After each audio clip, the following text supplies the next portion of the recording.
前的。所以为什么德国行程不但会有国王，反而奥迪的行程会有国王在那里面烟熏猪也太好吃了，真的啊，人间美味啊！我到现在还这个念念不忘啊。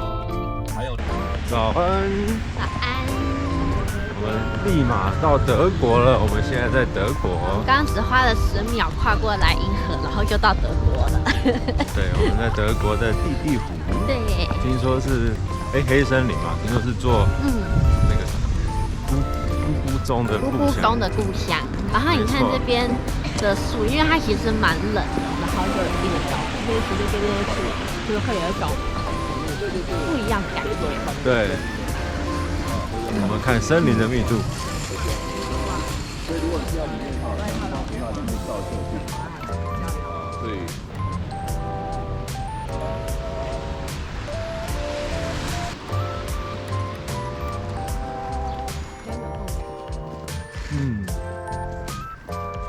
他说冬天的话，有时候湖水会结冰，然后你可以走上去。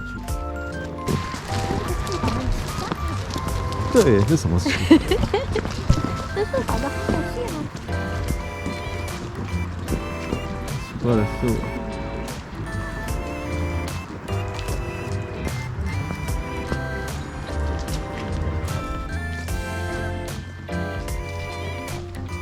那从后面这边第3代开始啊，这时候就是一样半点提一下，鸟出来了，对，对，所以这时候我们才叫它布谷鸟或者布谷钟哈。那这一款呢有一个很特色，大家看这个像什么呢？像不像铁管？对，它当时它就专门挂在德国之前火车站的，所以它也叫火车站钟，就类似这一款的哈。它其实很简单，它就是空气进去，然后震动，它就会产生一个咕咕鸟的声音。那小的它。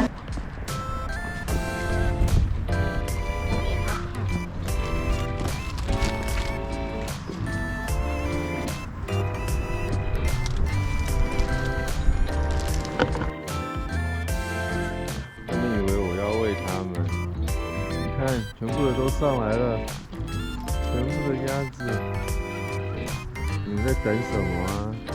在整理包包，希望他们全部都跑上来。对，我只是在整理包包而已。他以为我们要喂他们。他们干好了。你们一定不知道台湾人的可怕。后米饭的概念吗？姜母鸭。姜母鸭。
好了，我们现在在瑞士的街头。对呀，它好像很有名哎，还一个。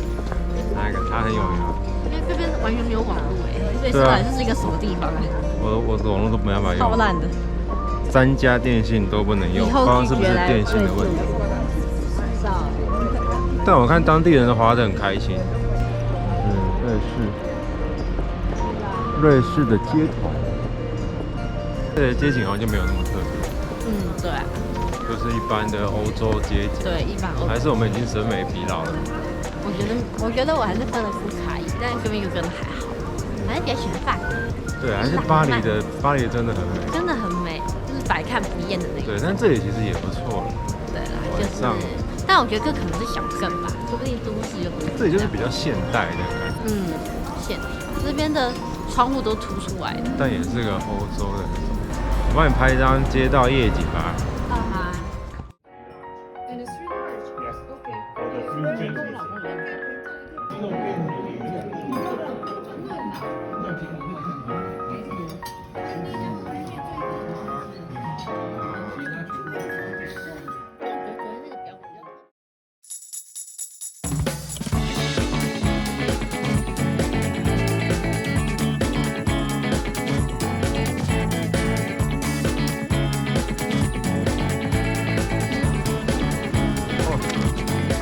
健儿堡的